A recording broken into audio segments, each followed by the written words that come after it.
Scenes. Hey everyone, welcome to the wasmCloud community meeting for July 17th. We're going to go ahead and start off today's meeting with a demo of one of the remaining pieces that we have for secret support in wasmCloud. We're going to have a discussion around a reimagined Wash dev experience. And we're also just going to kind of tie up the loose ends from the community brainstorm session on the Q3 roadmap, just to kind of point at where all that lives and where you can start to look if you're looking to get involved. So let's go ahead and start off with link secrets. I am going to go ahead and begin the demo by running the startup script. Now, this is the same example that I showed in a previous community meeting when we talked about secrets. This basically features a modified version of our key value counter component and a modified version of our Redis provider that requires passwords or sensitive values to work. And the purpose of this demo is to show the secure storage and accessing of secrets in wasmCloud with an example that you would want to use a password for, or a token, or something that you wouldn't want stored in plain text. So this entire example is built, like I mentioned, essentially a modified version of one of our more popular examples. And what it looks like when you actually interact with this app, if I send just a straight HTTP request to localhost, I will get an unauthorized. If you do a little -v, you can see we even get a 401 unauthorized. So this is a real HTTP request. If I send a request with a password and I give it any old password, say, if the password is password, then I will also get unauthorized. But if I provide the very secret actual password token that this application needs, say Open Sesame, you can imagine that this is like an authenticated user token. We can send and update a counter in the Redis database. So this component itself uses a secret. It uses a secret to have essentially a valid password to be able to interact with the API. So we use the wasmCloud Secrets API to pull that secret at runtime, reveal it, and then compare it to the password provided in the header.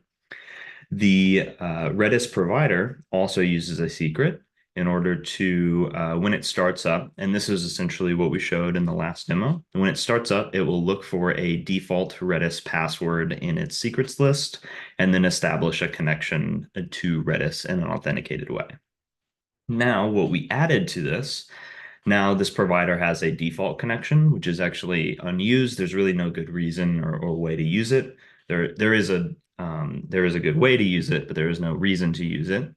But what we can do is establish a connection based off of a secret, which is in a link.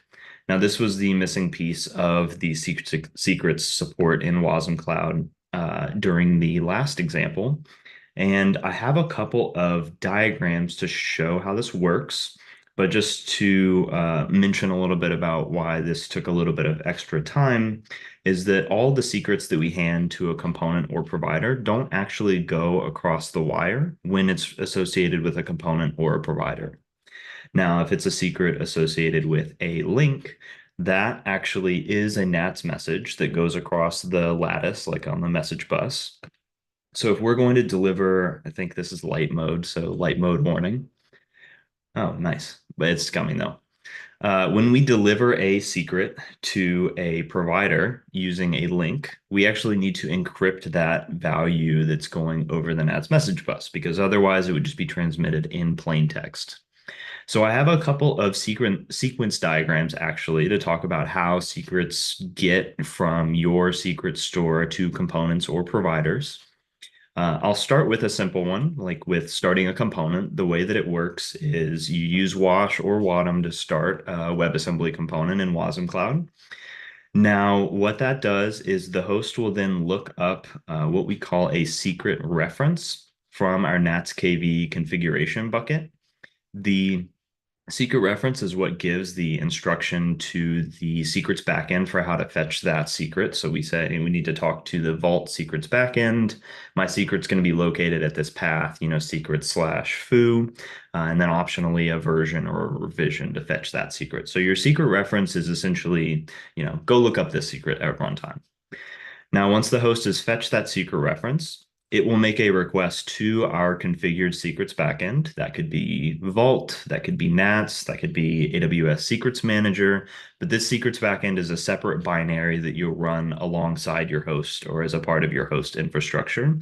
So it's entirely pluggable. That's a part of the design. When we ask to fetch that secret, we'll authorize that that secret should be able to be fetched by that component, which is something that we do at runtime. And then as long as that component should be able to fetch that secret, that could be based off of a vault policy or maybe a NATS mapping or an IAM role, we can return that value fully encrypted over the wire to the host. The host will then start the component and store that value in the host handler so that doesn't associate it with the component yet. And then we can start the component. Now, in that example, in the component that I showed where I accessed a password, at runtime, what we do to fetch that secret is the component calls the function wasmCloud secrets get, and this is the new WIT interface for dealing with secrets in a WebAssembly component context. We actually get a resource reference to the secret by name. So in this first hop, we don't actually, and this is a component function call, we don't actually get the secret yet. Only when we call reveal using the secret resource do we actually expose the secret from in memory and then hand it to the component. So in this entire scenario, this entire startup and then usage of the component secret, none of it is encrypted, or none of it, all of it is encrypted. None of it is transmitted over the wire or stored stored in plain text. So this is really great. The same process essentially happens for capability providers when you start them, except right when we start the provider itself, we actually pass secrets, anything secret to the provider via standard in. So there's nothing going over a network there. But now we also pass a private key, an X key private key, along with the host X key public key for future secret encryption and decryption. So we're using an asymmetric algorithm here with X keys so that when we publish a link that includes a secret, later on, what we can do after fetching the secret out of the secrets backend, be it Vault or NATS, we can encrypt the secret before we send it over NATS using the host's private key and the provider's public key. So this encrypted message can only be decrypted by this provider's key that was generated when it started up and is generated specifically by that host. So we have a really a very secure method for delivering these secret values to providers at runtime. I can see a very interesting extension to this where we look at encrypting actual traffic over WRPC using these encryption keys. But it's worth noting that these keys, the host private key, the provider public private key, all of these are generated essentially on the fly when the provider starts. So this isn't something that you need to manage as a wasmCloud operator. This isn't something that can be exposed or forged. It's something that as soon as the host goes away, those keys are lost and can never be used again. So I think that there's a little bit more to talk about there. I just created these diagrams before we started this call. I didn't run them by anyone, so I hope that they help to explain the flow of accessing secrets from within wasmCloud. But I am personally really proud of what the wasmCloud team has been able to put together in terms of the secret solution. And to give you a sense on timelines, as long as I haven't done anything horribly wrong with this implementation of link secrets, we're going to be looking at publishing a beta version of wasmCloud 1.1 hopefully by the end of this week, as long as secrets are the only thing that is outstanding. And then you all should be able to use this with your implementation, your secrets backend, sometime next week. That really all revolves around getting wasmCloud 1.1 out, and then we'll be able to move on to the work for things with 1.2. So folks, I know that I covered quite a bit there. I'm going to go ahead and send a link for the actual PR where I implemented this. If anybody is curious, it's still in draft state and all of that fun stuff. But just if anybody is curious on what it looks like. So, does anyone have any questions on the demo or secrets support?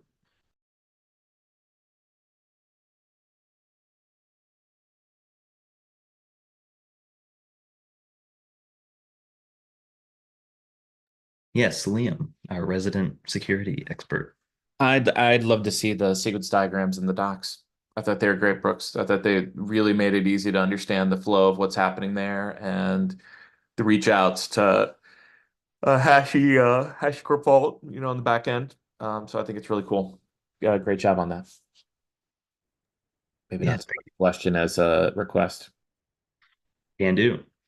Shout out to Excalibraw's mermaid diagram to or sequence diagram to Excalidraw converter. Works great.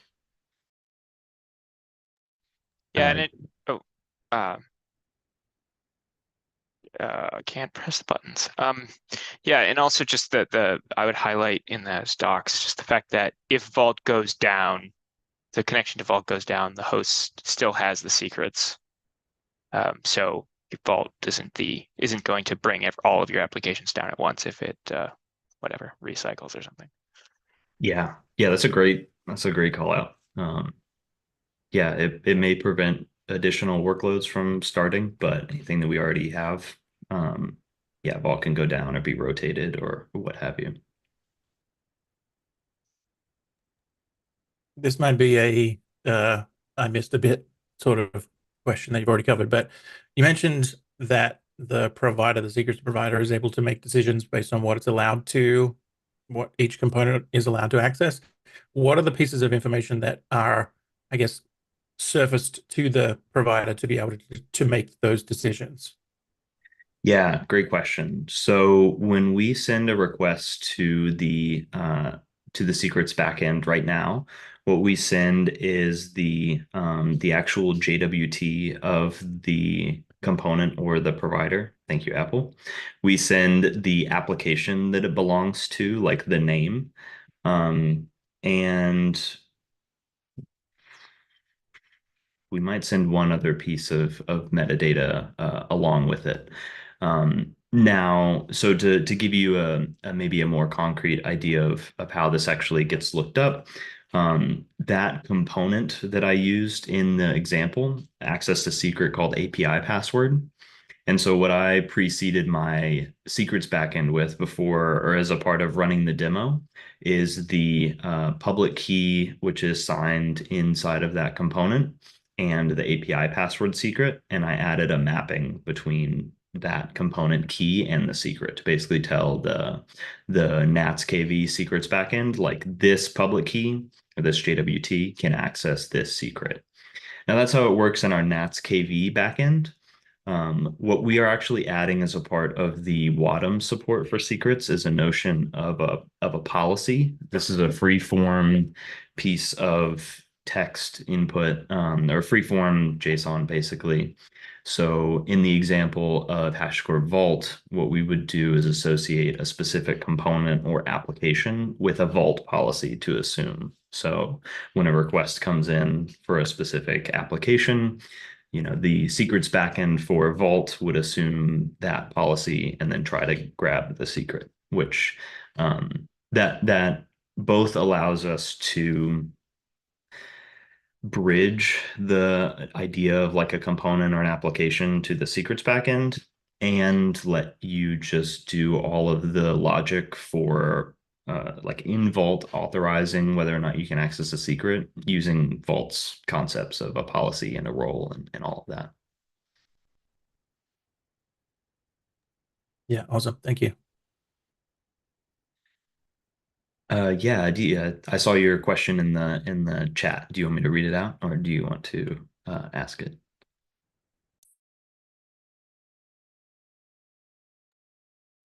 I will read it out. So we had a question in the chat about secrets. So do the host-bound secrets get cached just for a session, or does it say stored longer? So that's a great question. So the way that we store secrets for a capability provider, we will actually fetch the secret and it'll fetch the secret configuration from the backend, pass that secret directly to the provider, and then we'll drop it out of memory. So for provider secrets, the host actually doesn't hold on to anything for any more period of time than is necessary to hand it to the provider. For components, we store this using a crate called secrecy, which is a crate that's built for securely storing values in memory of Rust programs. And we only store that in the host for the lifetime of the component. So as soon as you stop the component, we'll drop those values out of memory. The secret gets zeroed out. But specifically, we do keep it around while the component is running. We have talked about a notion of a TTL or expiring the secret, and that's why we added the version. But to start, we decided to keep it around for the component so that when your thousands of component instances are all asking to access the same secret, we're not actually going out and making a request to vault every single time. It makes it much more performant that way. Did that answer your question?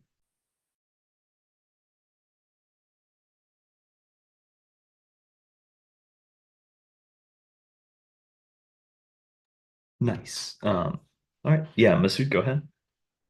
So, because you talked about this being cached in memory in a secure manner, of course, but what does that mean or entail in an environment like Kubernetes that the host is a pod that could be recycled? The host is a pod that could be, I'm sorry, I just missed that last word. It could be recycled, right? It could be killed and a new one comes. So basically, whatever is cached is gone away. Yeah, that's a great question. That is something that we explicitly designed the hosts for in wasmCloud. Just like the ideal representation of a pod, that it is ephemeral, it could go away at any time. That is totally fine. We will actually store these or cache these on each host. So if the pod restarts, goes away, starts back up again, we will refetch those secrets when the pod restarts and go back to caching them in the same way that we have. So this is something that the fetching of a secret will happen essentially on component provider or link establishment in the host. Yeah, the we could have fetched the secret from the secrets backend for every single request. I think that there are some practical concerns. Colin mentioned one about, vault goes down, that means none of your requests work anymore. I'm picking a scapegoat, but your secrets backend goes down, it means none of your requests work anymore. I think at the very least that would lead, especially with an encrypt decrypt round trip, to degradation of the performance of your component functions. So caching them at the host level, not inside the component, ends up being kind of I think the pragmatic solution there.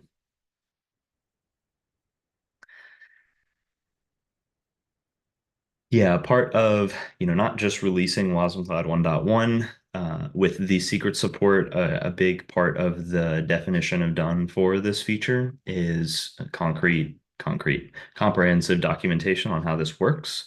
I'm glad that the sequence diagrams help show the flow, because you may not know exactly where all of this is happening unless you take a look at the code. But we want to make sure that that's all laid out, the places where the secrets are stored, how they're transmitted, etc. So exciting stuff. Well, I know that we had a couple things we wanted to talk about at the end of today's meeting, so unless there are other questions, raise your hand. I think we can go ahead and move on to the next part of our agenda. So go ahead and pull it up. Let's see. Alrighty. The next part we have a discussion on Wash Dev V2. Taylor, do you feel pretty good about you ready to talk about things? Oh, yes. All right. So exciting. It's going to be everybody's favorite looking through a GitHub issue. Actually, no, it is really exciting. I just need to point it out and I'll use it as the guide to follow through. So Do you want to let or me do you want go. me to share? Okay. No, I got it. I Okay. think you're good. V2. Okay. Okay, so I will go ahead and link this to everybody right now so you can follow along and look at it. We've been doing some thinking around the developer experience, and there's been some previous work around like Wash App Dev and some other things. And we put together a proposal for what Wash Dev is going to become for V2. And this is the proposal for it. It's meant to be the general framework for whoever takes this work on. But one thing that's important to talk about, and I document this in the background section, is that one of the key benefits we've always talked about with wasmCloud from basically the beginning of the project, back in like the Waxo suit days, for those of you who've been there been here this long, the whole idea has been this separation of NFRs, non-functional requirements. And many of you have heard me give this little soapbox speech before, but the idea is that we went from this thing in like late 90s, early 2000s development where we took what we called I call the trash bag approach, where the developer would package up their thing of trash that they just wrote and they threw it over the wall to the ops team to run. And that's obviously an oversimplification, but it conveys the point. And then we swung way far the other direction to Kubernetes land, where it seems like everybody has to know everybody's job. Every platform team has to know all the dependencies that are inside of a container that's given to them, and all the developers have to know exactly which databases and things are in their like Kubernetes cluster. Now you're probably thinking at this point, Taylor, this is supposed to be about developer experience. What does this have to do with it? Well, this is the key point. The key point that I'm conveying in this is that developers focus on their code. And in an ideal world, it doesn't mean they never should, but developers should rarely be editing with damn manifests. Because when it comes time to actually run their component in production, that's going to be decided on by a platform engineering team. It's that separation of concerns and that separation of non-functional requirements, which has been the promise of components for a long time and what wasmCloud has offered since the beginning. And so it's key to understand that why I'm proposing this instead of something like Wash App Dev. And what the argument is that if a platform is supposed to be the thing that gives you your capabilities, the stuff you're actually going to run, then Wash Dev becomes I'm going to use this loosely, the platform for a local developer. It's the one that can be smart about putting everything together. And so the main point of what we want this to do is you should be able to say Wash Dev. And actually, the easiest way to see this is like my fake thing that I did down here. I can say wash new component, and then whatever the component is, I'll cd into that directory, do wash dev. It's going to spin up wasmCloud and WDAM, and it's going to build your component, and it's going to wire it all up for you. And so what it will do is know how to automatically start things such as specific providers or other pieces of functionality to hook it in. And so to start off with, we'll have default providers for HTTP server, HTTP client. We'll use NATS KV for the KV one. We'll use NATS messaging for the messaging capability. We'll use Blobstore FS or the NATS object store, depending on what we decide for that. And then we probably need an in-memory Postgres thing, but we'll get there. And then we'll probably also start the NATS secrets implementation. So that way you basically have the full experience of what you'd expect to be running this. Now, once again, because everything's behind an interface, it doesn't matter that we've picked these defaults for you. What matters is that you're actually implementing that interface. Now, the other thing that I want to note here is that obviously we want escape hatches and ways to configure your own things. There's a lot of people who are doing this stuff at larger companies, and they might have interfaces that are only accessible inside of their companies. And so essentially we're going to say that there is now a global dev.toml file. I'm open to naming, doesn't matter, but there's a global config that goes in your wash directory and then a local config that's part of your wasmCloud.toml. And by default, if you don't have anything set, it's just going to spin up with all the defaults. But you're able to, if you're someone who likes working on a WDAM manifest and cares about that because you're also running the platform, there's many reasons you could want that. We're going to have this basically escape hatch right here that lets you say, here's my WDAM manifest, use that. Otherwise, what happens is wash dev on the fly will generate a new manifest for you every single time you save your application, so that it can have the new version and push the updates for what you need. Then you also are able to set overrides, and you can set overrides at an interface level or at a package level. It doesn't really matter. And these things can be used to add anything from extra config to specifying a custom URL for the provider you want to use, or even your config for your custom interfaces. So all of this will be done, and you're inside of a pretty easy, hopefully, config file that you're able to take and look at and edit as needed. And this will be done in 3 phases. So we can't, like, what the whole point of when I was writing this was thinking of what's a stable foundation we can build this on so that we can keep adding more features and making this even better. I'm not trying to solve all the problems in one get-go. So when we're looking for feedback here, I'm looking for feedback on that core base. Does it cover those use cases? Are there bad blind spots that I missed when I put this there? That's the kind of thing we're looking here. Now, for clarity, I documented this here. There are 3 stages I'm hoping to take this in. This stage 1 is this proposal. I want a single component that can do it. It's just going to be able to be used for a single component. Then the next thing will be able to run it in essentially like when you have a collection of them inside of a directory or a mono repo of some kind, that you're able to run multiple of them and actually be able to do some really cool, smart things like saying, oh, I have this component that's exporting this interface that I've defined, and this component is importing it. I'm just going to know that those 2 things are linked together. And then we'll be able to limit it further and say like, oh, I'm working on a pretty large project, and I only am working on this part of it over here. And I can only filter it down to those specific things.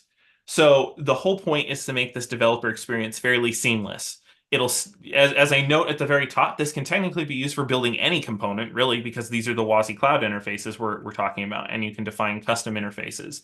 But the main focus is on the wasmCloud developer experience. So essentially, your component is ready to be deployed by a platform team with whatever things they're going to hook in for those dependencies.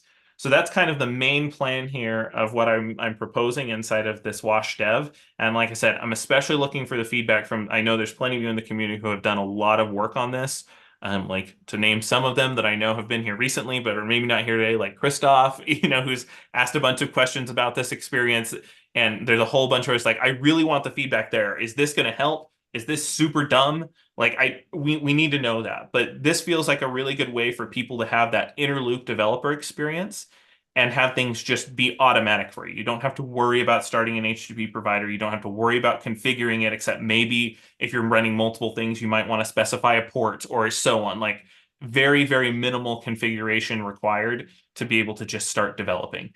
So thoughts, questions, concerns? Yeah. Oh, never mind. I'll wait. I'm going to put my hand up like a good citizen here. Elementary school rules, Colin. Yeah. Raise your hand, Colin. I can't find it. It's under React. React. It's under React okay. now, right? No Okay, there we question go. for you. All right. There we go. Okay. I'll hold off. Masood? Well, I could wait and Colin started. No, but please go. No, I you're good, delivered my you're good. lesson. Sure. So this is great, but at least in my mind, it raises a few questions. One question is that, are we saying that the WADM manifests are too complicated for developers to handle? No, it was that a question? Sorry, I thought that was a question. No, it is a question, and Okay. it had a subsequent thing to say that couldn't be, I remember that, I think as part of your hackathon, there was that week to WADM, or something like that, potentially could be, let's say, fortified, if you want to say, or expanded to, instead of having, let's say, two avenues in terms of how things are running, instead relying on a single way of providing a manifest, but then, for typical use cases, just having that option to generate something and then use that for the deployment in a developer environment. That's all. So we actually have that escape hatch in there. That's what I have highlighted here. We're going to have an output manifest for those who want the manifest. But here, it isn't so much that it's too complicated. It's that, frankly, I mean, having been one of these developers don't often care about all, like, what's my requests and limits and what's this and what's that, like inside of Kubernetes. They either don't care or don't want to care, depending on their situation. But also, it comes back to that separation of concerns. If I am big corp and I'm running something, if I have a team that's working on an app that's internal facing, I might have a different default provider that I use to set up for that team that's for internal stuff. It uses internal certificates, whatever it might be. For a team that's working on an external facing app, they're going to have something that is entirely different. They might have SSL termination. It might be hooking into a service mesh. It might be like Envoy based. It could be any of those types of things. And the developer isn't making that decision. And so having them construct the manifest doesn't even matter. Like, essentially any manifest they create is likely to be thrown out anyway. When we've been doing these things in production with people, a lot of people are saying, I am taking a component from a user, external or internal, and I'm going to run that thing. And so this allows essentially a platform to define what its default providers are and how everything gets hooked up. So that doesn't mean developers have no knobs. It depends on what they want to expose. They might have something that's like a few lines of config, but that's it. And then they take that config and use it to generate a WDAM manifest. And I knew that there would be cases doing this. Is why we try to provide escape hatches everywhere. If you're doing all this like by yourself, that's why we have this output manifest. If you want to write it yourself, or just start with the thing that WIT to WDAM generates for you, then you can use this manifest option to basically get the exact same behavior that you have right now. That I have this thing, it's still going to watch and build things for you, but it's going to use your own defined manifest. The thing is the use cases here are very different for a developer developing an application versus a platform team running the application. And there's a lot of efforts going on in the community right now that are trying to solve this problem in the Kubernetes space, but it's been so intertwined in between what are the platform things like. So you end up having developers needing to have some like tool that spins up a mini version of their whole platform and all these CRDs, when really it doesn't matter. They're just trying to write this piece of code. And so this is acknowledging that there is that separation of concerns. So the same behavior still exists if you care about having a direct manifest to edit. But a lot of people are not going to be editing that manifest directly. They're going to be writing their application. And then, like I said in the other stages, maybe writing a more complex application with multiple pieces that connect together. But really what matters is just that it can connect. And we can introspect and know which interfaces are there and how to connect them automatically. So why not do that for a user rather than making them essentially spin up and have to define this whole manifest? It's not that it's scary. It's just that anything they write, like, it's something else they have to worry about, and they probably don't even need to worry about it. And even if they do want to know about it, anything they write is going to change.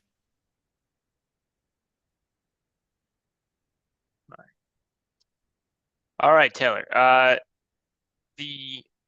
So I think where it gets tricky. I mean, now I know this is probably like a layer on afterwards, but I'm just thinking the very first thing somebody who's going to look at this is going to think is that, oh, you've got my right. It works for HTTP server and client, right? But just because you spin up a provider in a dev environment, you still have to spin up the other side of that.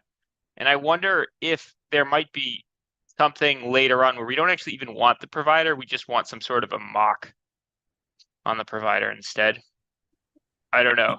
Yeah, so it just seems like with WIT, you should be able to fulfill a requirement and just mock a response. Unless your provider is mock, whatever.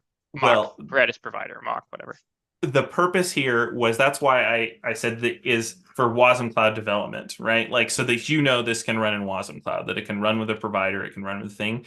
But also, Brooks might have maybe been smiling there in the background. I don't know, because he got to the site, because we literally had this He is. conversation yesterday. Oh, Me and him, and actually, I think Lachlan was chatting with us too about it. this is why we don't even need to talk more than once a week.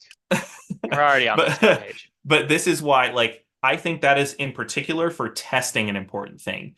And it's going to be the same type of rule, right? Like, we can have in-memory key value, in-memory Postgres, in-memory HTTP, in-memory, all that. And you can basically say anything that you're not writing a test for. So your test might say, I'm going to import the incoming handler operation from this component I wrote, and then I'm going to call that thing with data, and then any import I don't fulfill with my test thing will then be fulfilled automatically by the build tool chain to say, oh, I have an in-memory implementation for this and an in-memory implementation for this, and so on. And so you can run essentially unit tests or other types of tests against your code without needing to run it in a fully scaffolded environment. And I think there could be cases too where this gets folded into Wash Dev, and there, for some things, maybe you don't spin up wasmCloud.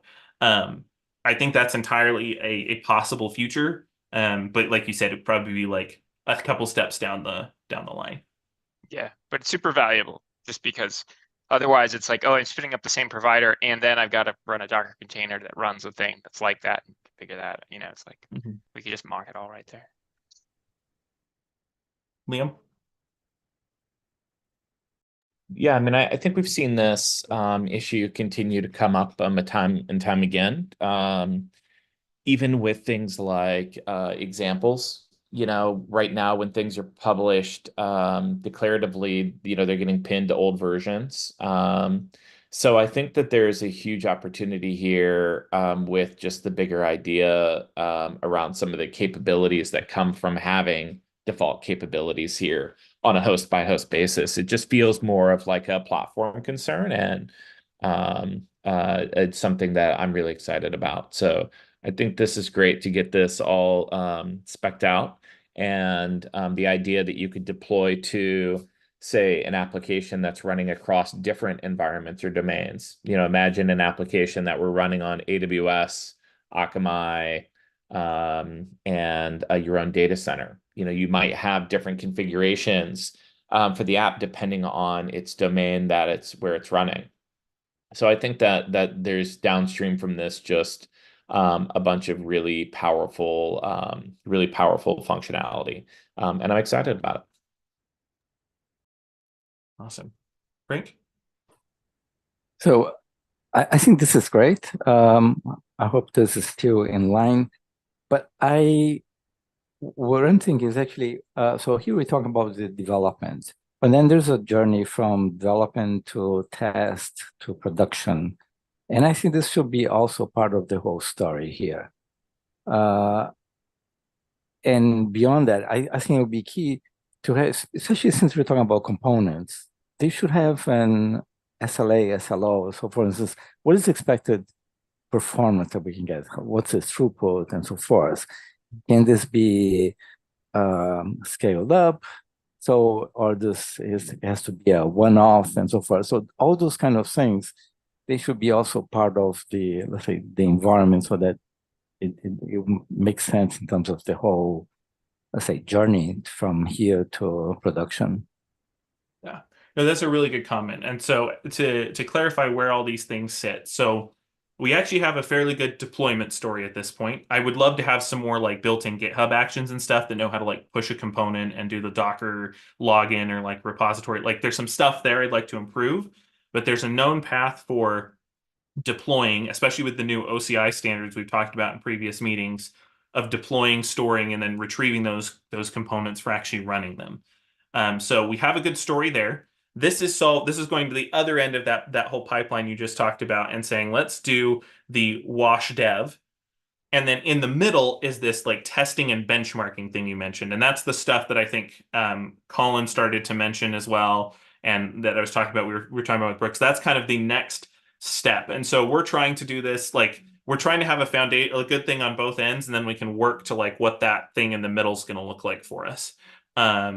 So what I'm hoping is we can get this solid foundation. If we can get a solid wash dev in, it means we can start iterating on it. So what I'm liking that I'm hearing is everybody's like, I really like this and I wish it would do, which makes me think it's a good idea, because then that means, okay, if we can get it, we can start doing the I wish it could do and turn those into features that we add it into the wash dev part of the tool or into whatever thing we have along the tool chain.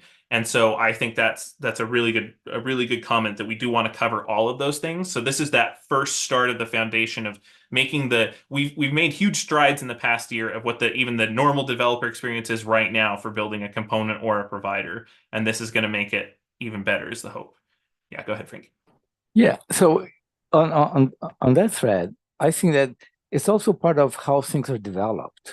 So we really talk about more and more. We would like to see those, let's say, the independent components as being really as a function, something that you call and it makes things happen, and not so that people start thinking more in terms of I don't know if event driven, but at least in terms of the whole communication, instead of just, okay, so growing things and becoming really a mash of things trying to work together. So I think as long as this helps to drive in terms of how we're componentizing, what's the proper definition, what's the domain that we're circling, that this will make things happen. I think this will accelerate the whole thing. So that's why I'm really positive on this.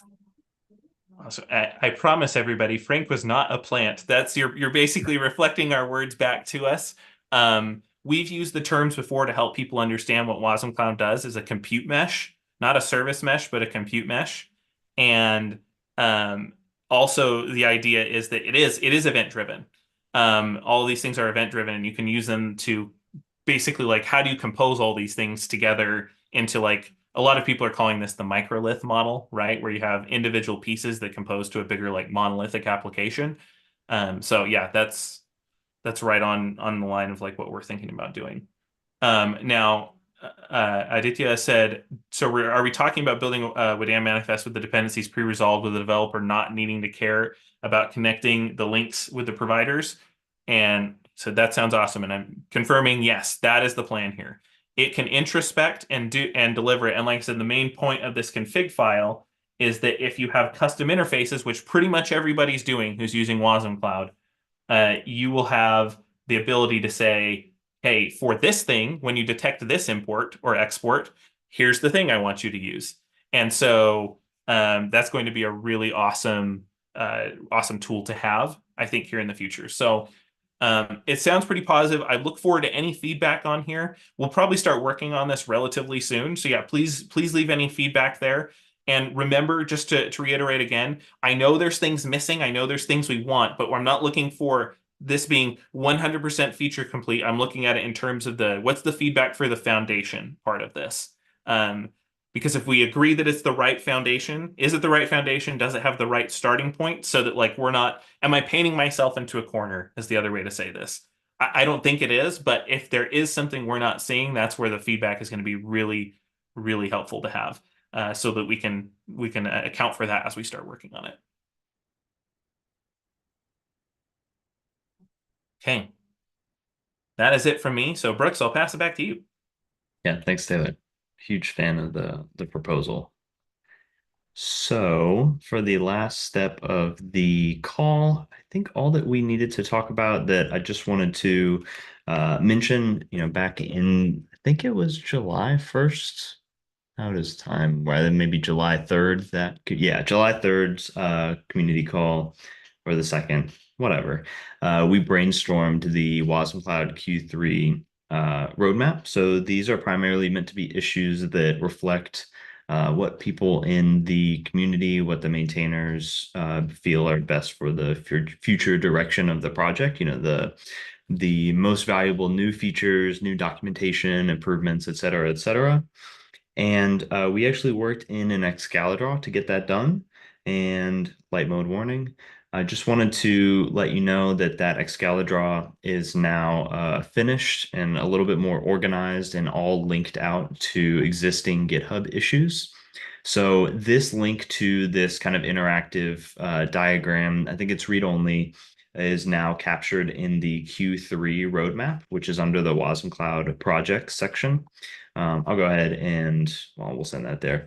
I'll go ahead and navigate to that just from the wasmCloud repo. If you're looking for it, you can just go to projects, and then it is the only one here, the wasmCloud roadmap. So the Q3 roadmap, we're loosely titling wasmCloud 1.2. This has all of the issues that we brainstormed in that road mapping session. The work stages here, just to give everybody an idea, this should serve as a great place to look as current, new, future contributor for what would be really high value to the project and is great to take on. That's, you know, kind of on the short list that we want to have implemented. The pieces in triage either need a little bit more information or more investigation before the actual issue in GitHub is fully specified enough for a contributor or a maintainer to take it. So if you take a look down in the ready for work column, these should be able to be worked on by anyone who is familiar with the problem domain of the issue. So we've got things like support downloading patch versions of wasmCloud and Wadum when you run washup, emitting application events in Wadum. We have a ticket on the documentation side around WIT best practices, and this would be something that on the maintainer side we can always help work with, but it doesn't, you need no wasmCloud experience to write about best practices with WIT. And then we actually have some of these that are in progress, like a community member, it looks like Alex has already taken the support debug compilation for Rust and Wash build, which is awesome.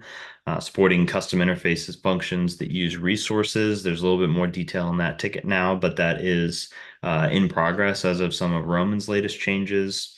And we also, just to note, because these are on the roadmap, we have 3 in progress issues that are still on the Q2 roadmap. All of these actually have open PRs that will resolve them. So I decided just to leave them here while we close them out and get that roadmap completed. Notably, the wasmCloud 1.1 side, splitting console or logging in tracing levels, secret support, and then live updating provider config at runtime. Those are 3 big features and changes that we wanted to get in. So everyone should feel empowered to come to this roadmap and take a look. If there are any issues that don't have enough information that you'd like to do, maybe a pair programming session, or even something that you have questions about, please feel free to ask us in the community call or on the wasmCloud Slack. If you're looking for that Excalibur view, I think everybody should be able to see this up in the on track section. I added a comment that has that kind of visual drop down view. So if you're looking a little bit more at the original context of the ticket, maybe back in the original community call where we talked about it, you can look there as well. Only remaining piece to update there, which I should be able to get done shortly, is updating the roadmap page in our documentation, just to outline some of the higher level motivations for what we're trying to do for this little increment of wasmCloud work. So Masood, looks like you have your hand up. Just want to ask if there's any questions on the Q3 roadmap side. Yeah. I posted a request to you and Taylor on 2041 for providers, OCI image for providers, Yeah. or artifact.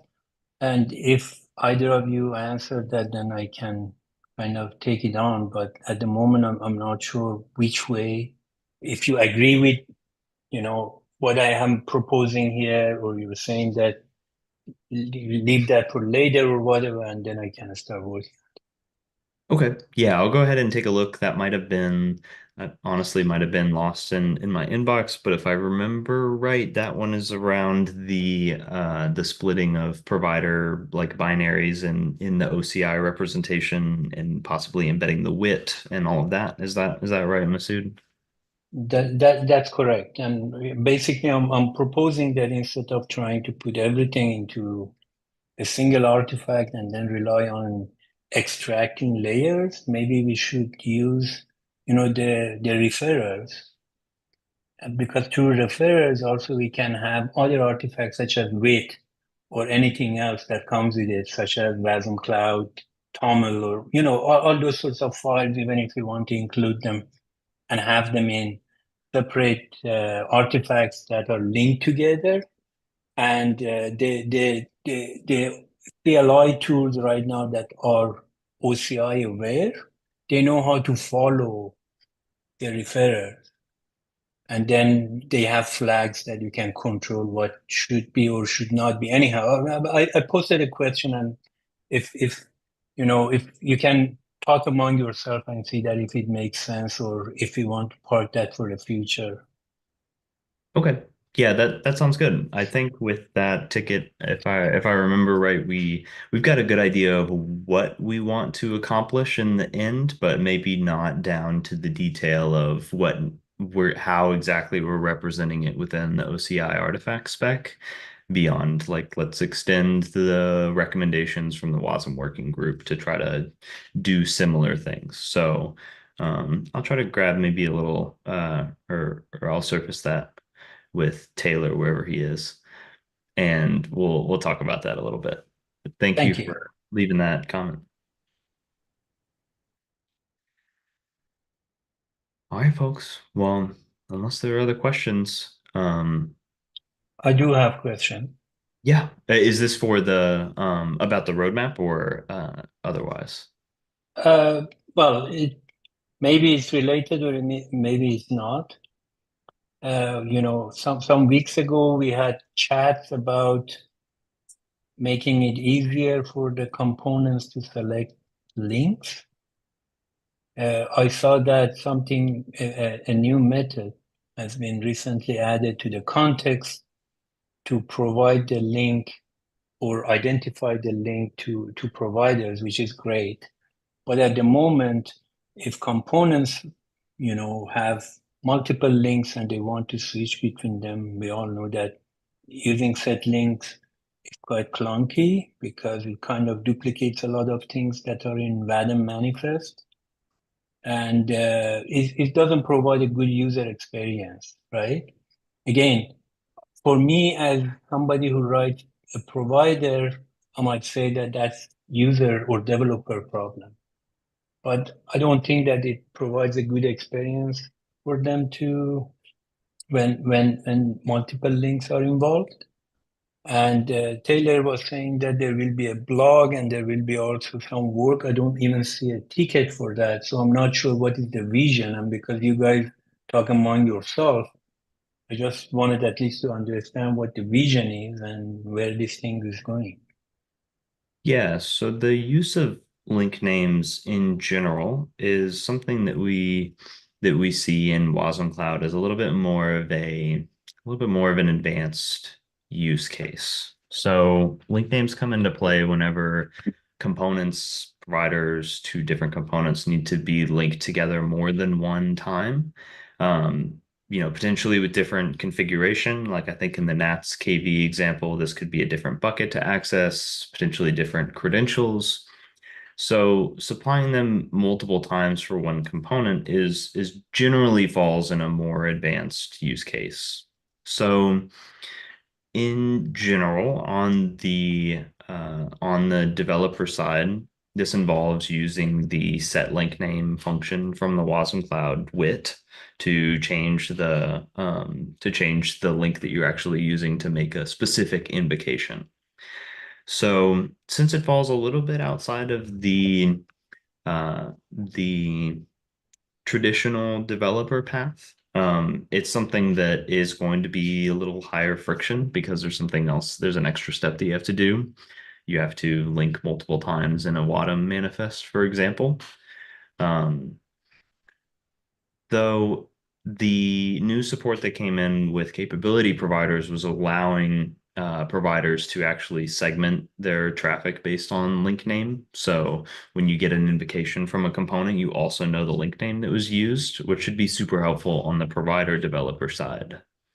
So, I'm having trouble remembering I believe what we talked about was that after the discussion with WASI key value, for example, and buckets, how that notion is one-to-one essentially with our link name. I'm sure that we talked about adding a little bit more rigor there around our documentation. Though that's not I don't think that that's something that we captured on our Q3 roadmap to really improve on around link names. So Masood, I mean, I think what I would really ask of you, if this okay, is if you wouldn't mind filing an issue on what you feel like is high friction. I think that that would really help us look in a direction of making that better. Because right now, I understand that it takes an extra step, and that is ultimately because when you use many link names, that's more of a complex application structure. So you have to take on some of the details there. Does that make sense? I hope I'm doing your question some justice there. Yeah, I can definitely file an issue and kind of express my opinion and why I think that the current solution isn't the best experience. Because again, even in corporate environments, I have seen it over and over. For example, there isn't a single secret provider. And sometimes within an application, you have to source your secrets from different places.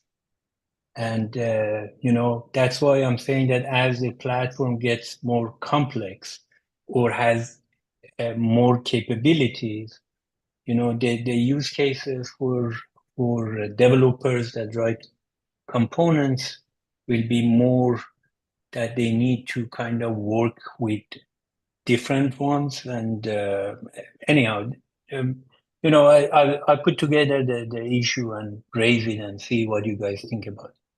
Okay, that would be, I think that would be a huge help. And based on that issue, I think we can make my goal, at least coming out of that issue, would be to make link names feel like something that's just an extension of any WASI SDK to use. The burden of thinking, when you need another link does fall on the developer, or because you are using the same capability for two different uses. But that is something that I know we support first party, but we can work on the developer experience of it. I think just in the wasmCloud repo would be a good space for that.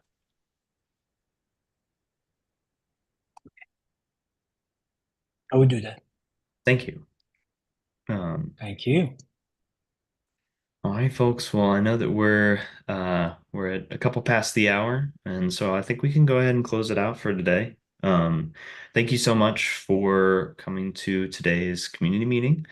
If anybody has topics, demos, or discussions that we want to bring up for next time, please feel free to let me know in the WasmCloud